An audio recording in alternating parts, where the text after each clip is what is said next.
All right, Chuck, we're filming. Tell me, where did the idea for the show come from? I started an editorial class about 4 or 5 months ago.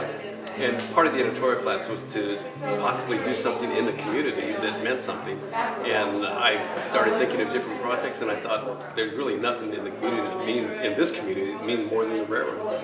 And what really interested me was the shops, because I had never been to the shops.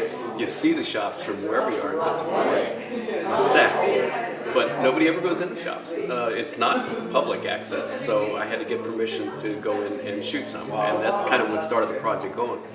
The first time I went in was the most amazing thing, because the sun was streaming through the windows, and it was real hard light in the evening, and I didn't take a tripod, and I always like shooting with a tripod. I didn't take a tripod, just thought I'd go in there and check the place out. It was so amazing. I just cranked up the ISO, whatever I needed to do to get the shot, and just handheld everything that I did. It was fascinating. It looks like you did a lot of high dynamic range. There's a lot of HDR stuff, but and that's typically taking 3 images and then combining them. But because I was hand holding, I wasn't able to do that a whole lot. So what I ended up doing was kind of the equivalent of an HDR. I did some tonal range adjustments. So you take a single image and you kind of get the same effect. So it's not really true HDR. Some of them are, and some of them are not. Some of them, because I try to make the show a little more cohesive in what they look like, I did HDR on some, and I did some tonal range effects on others. For you, what message are you trying to convey with this show? Well, I think it's important because everybody in the community sees it. The entire community, the whole town, the whole area was built on the back of the railroad.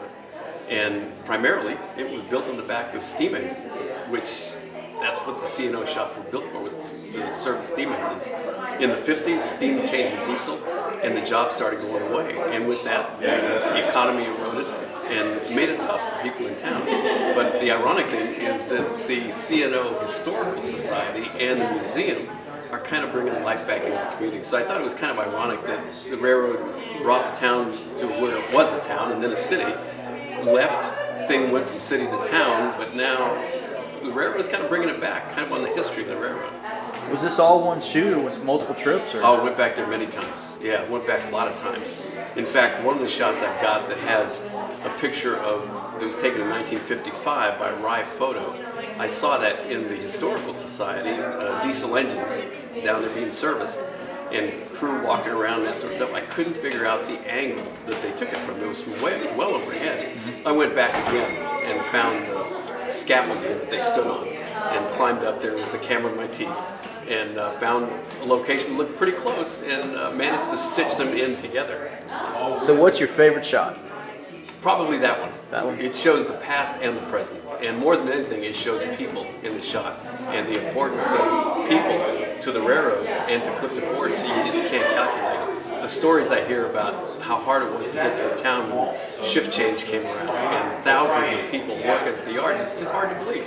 You know, Clifton Forge is kind of slow and sleepy as it is today. To think that it was as significant as it was at its time, it's just hard to believe. And you look at the shops, how big they were, all the stuff they could have done, and you get a better idea of what it could have been like. Is that what you want? Perfect.